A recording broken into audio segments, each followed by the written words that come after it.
আমরা হঠাৎ করে শুনতে পেলাম যে দৌলতপুরে একটি মারামারি হয়েছে এবং সেখানে আমাদের অনেক দলীয় নেতাকর্মী হতাহত হয়েছে। এটা শুনে মাত্রই আমি কুষ্টিয়া সদর হাসপাতালে আসলাম। আসার পর সবাই তো কথা বলতে পারছে না, অনেকে ইনজুরি, খুব মাথায় আঘাতগুলো বেশি হয়েছে, পায়ে হয়েছে, মাজায় হয়েছে, পিঠে হয়েছে, এবং সবচেয়ে ব্রেনের আঘাতগুলো খারাপ।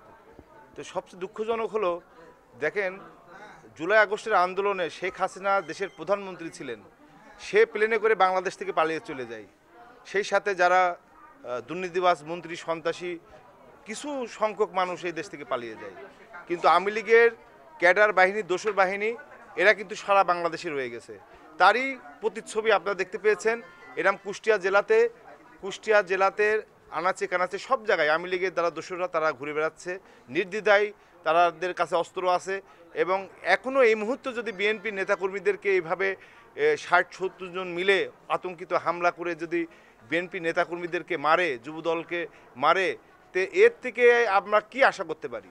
এখনও আওয়ামী লীগের, আমি মনে করি, যারা সন্ত্রাসী গ্রুপ, এরা বাংলাদেশের প্রত্যেকটি আনাচে কাঞ্চালে আছে এবং তারাই 5 আগস্টে তারাই হামলা করেছে, 5 আগস্টে তারাই লুটপাট করেছে, আওয়ামী লীগের নেতাকর্মীদের বাড়িতেও তারা লুটপাট করেছে এবং বাংলাদেশের সাধারণ মানুষের ঘরবাড়িও তারা লুটপাট করেছে।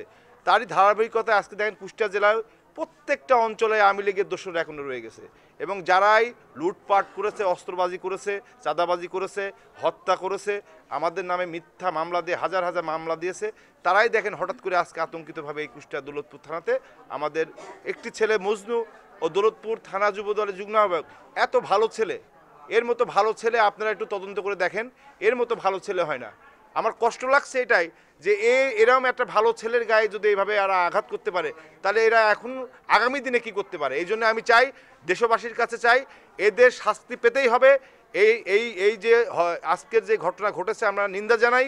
আমি কুষ্টিয়া জেলা বিএনপির পক্ষ থেকে নিন্দা জানাই। আমি সাবেক জেলা যুবদলের দেশের সাধারণ সম্পাদক, আমি নিন্দা জানাই এবং এদেরকে গ্রেপ্তার করতে হবে এবং আইনের আওতায় আনতে হবে।